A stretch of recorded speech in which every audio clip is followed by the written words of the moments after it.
In today's video, I'm going to teach you how to manage automation in Asana. If your projects rely on rules to keep work moving, knowing exactly where to find them and how to fine-tune them can save you time and prevent mistakes. I'll walk you through opening the right project, locating the rules library, reviewing what's active, and then editing, pausing, or deleting rules with confidence. First, open the project that contains the automations you want to manage. Rules live at the project level in Asana, so make sure you're in the correct project where those workflows actually run. It doesn't matter if you're in list or board view, what matters is that you're inside the project workspace.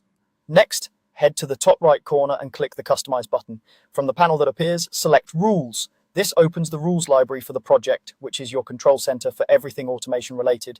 If you collaborate with a team, note that what you see may reflect rules set up by others as well.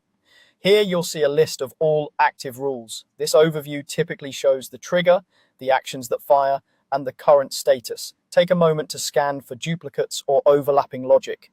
If two rules try to do conflicting things, like assigning two different owners under the same conditions, you'll want to adjust them to avoid confusion. Think of this view as your dashboard for maintenance and troubleshooting. When you need to change how a rule works, click the pencil icon to edit it. You can adjust the trigger, such as when a task is moved to a certain section or when a due date changes, and modify the actions that follow, like reassigning a task, adding a comment, or setting a custom field.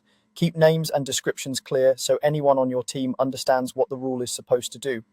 After making changes, give the workflow a quick test on a sample task to confirm the behavior is correct. If you want to stop a rule without losing your setup, toggle its status to paused.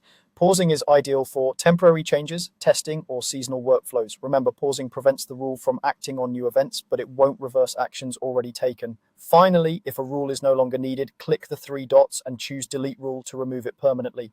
Consider pausing first if you're unsure and communicate major deletions to your team so no one is caught off guard. That's it. Open the project, go to Customize, review your rules, and then edit, pause, or delete as needed to keep your automations clean, reliable, and helpful.